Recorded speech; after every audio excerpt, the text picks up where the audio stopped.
dia! Tudo bom, galerinha? Então, esse vídeo é para começar a falar um pouquinho sobre a Roma Antiga, tá? Vamos ver aqui um pouquinho que a gente vai falar sobre esse conteúdo. Deixa só eu me ajustar aqui nessa tela. Peraí. Ajustes. Pronto, agora sim. Você já visitou esse lugar? Você já foi lá? Já foi? Você sabe onde é esse lugar? É o Coliseu. Ele atualmente fica em Roma, na Itália. Se você nunca tiver ido lá, mas a gente vai passar ali pelaquela região lá do Dique do Tororó, aqui na nossa cidade, você vai ver um estádio de futebol, um estádio esportivo, na verdade, chamado Arena Fonte Nova. Ele parece um pouco com isso, não parece? Pois é, a inspiração dos estádios de futebol vem desses estádios do Coliseu Romano. Lá no Coliseu aconteciam vários tipos de esporte, inclusive lutas entre homens e animais. Mas a gente vai falar sobre isso um pouquinho lá na frente. O que a gente vai estudar? Roma. Roma Antiga fez parte de um dos maiores impérios da antiguidade, certo? Então, assim como o Egito, a Mesopotâmia, a Grécia, Roma também faz parte do período da antiguidade. Só que diferente do Egito e da Mesopotâmia, Grécia e Roma faz parte do que a gente chama de antiguidade clássica. E por que antiguidade clássica?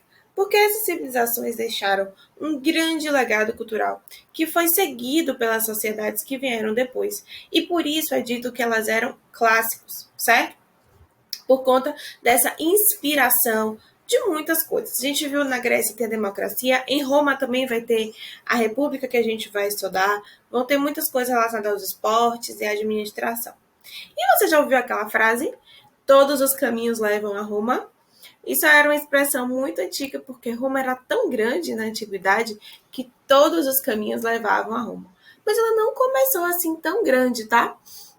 Isso foi um processo que foi se construindo a partir da expansão romana. E a história dessa civilização, ela é muito rica e também bem grande. A gente tem uma infinidade de materiais arqueológicos que fizeram com que a gente tivesse muitas informações sobre os romanos, assim como a gente tinha muitas informações sobre os egípcios. Só que os romanos, eles já são bem mais próximos de nós, próximo mais ou menos, né, para Sara, porque eles estão falando daí de muitos anos antes de Cristo. Porém, eles já são mais recentes do que os egípcios, o que fez com que a gente tivesse ainda mais informações sobre eles. É em Roma que vai surgir o cristianismo, e é uma religião muito importante para a sociedade ocidental. A gente vai ter aí várias regiões que as pessoas são católicas cristãs, e isso surgiu em Roma, tá? Em Roma a gente também vai surgir uma forma de governo chamada de república, que é uma forma de governo adotada pelo nosso Brasil hoje. Mas não era democracia? Pronto, é uma república democrática. Ou seja, a gente pega os valores gregos e romanos. E muitas outras histórias interessantes acontecem em Roma. São tantas histórias que a gente divide o estudo de Roma em 3 partes. O período de monarquia, o período de república, saúde, e o período de império, tá? Então a gente vai passear aí por esses períodos. Qual é o aviso e a dica da prova aqui no início dos estudos? Prestem bem atenção a qual desses 3 períodos a prova está se referindo. Se é a monarquia, se é a república ou se é o império. Por quê? As condições sociais, políticas e econômicas, elas vão se modificar em cada um desses períodos de Roma. E a gente vai dar o nome da forma que eles estavam se organizando. Então, quando Roma está se organizando enquanto monarquia, a gente chama de período monárquico. Quando Roma está se organizando uma república, a gente chama de período republicano. Quando Roma se forma um império, a gente chama de período imperial. Então, é importante a gente acompanhar. Então, nada de ansiedade de querer saber, por exemplo, sobre Júlio César, que está lá na frente no Império, né? Quer dizer, no finalzinho da República e no início do Império, enquanto a gente está falando da monarquia. Vamos ter calma, porque esse é um assunto que vocês com certeza já devem ter visto muitos filmes, histórias em quadrinhos, lido alguns livros, ou até mesmo visitado. Muitos de vocês já podem ter ido até a Roma. Então, para que a gente tenha uma compreensão adequada a esse conteúdo, a gente vai precisar dessa paciência de ir passeando sobre os períodos da história de Roma aos poucos. E lembrar que nem sempre o que vale para um período vale para outro, tá bom? Então, essa é a primeira dica da prova para a gente começar os estudos sobre a Roma Antiga. Vamos lá. Mas onde é que fica Roma? Roma fica na chamada Península Itálica. Gente, península significa uma porção do continente. Vou mostrar aqui para vocês. Tá vendo que se separa um pouquinho do continente. Ela é quase uma ilha. Ela só não é uma ilha porque ela tem uma parte que liga ela ao continente. Mas ela é banhada por mar em todos os lados, tá? Esse mar aqui é o famoso mar Mediterrâneo. Mar de muitas trocas comerciais na época da Antiguidade. E aí, a Península Itálica, olha que interessante. Ela parece uma bota, tá vendo? Ela tem um formato assim que parece uma bota.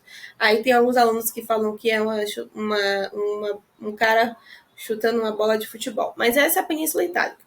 E Roma está aqui até hoje, tá? Então, até hoje, ele se localiza no mesmo lugar. Só que eu queria mostrar para vocês que ele não começou desse tamanho. E ele também não parou desse tamanho. Ele chegou a conquistar muitas regiões, inclusive até o Egito, tá? Então, esse crescimento assim vai ser muito grande. Mas no iníciozinho, eles começaram aqui, ó.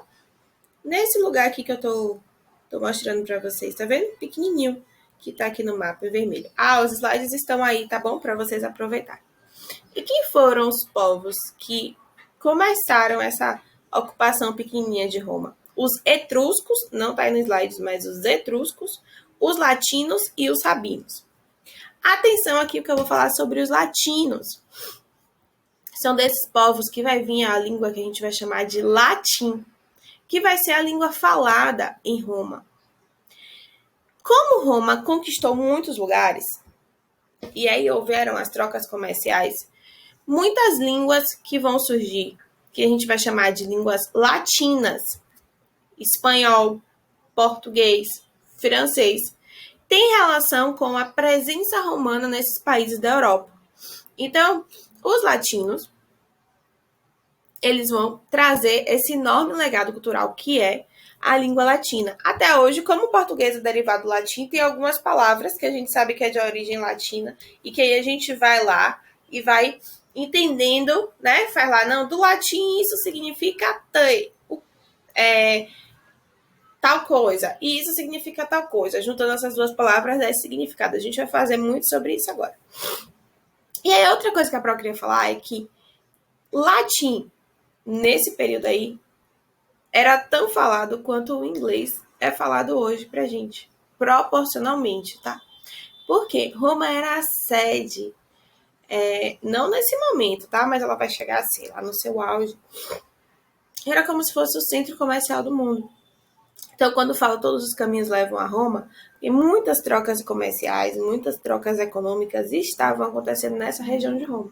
Então, essa região aí de Roma, ela é realmente, assim, muito forte no que diz respeito à economia e à política, porque conquistaram várias regiões, certo? Então, o latim, para que você pudesse se relacionar com os romanos, inclusive quando os romanos vão conquistar outros lugares, ele era extremamente necessário para a comunicação.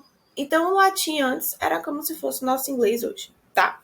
Vou encerrar esse vídeo para não ficar muito longo e no próximo eu vou começar a falar um pouquinho sobre os períodos da história de Roma.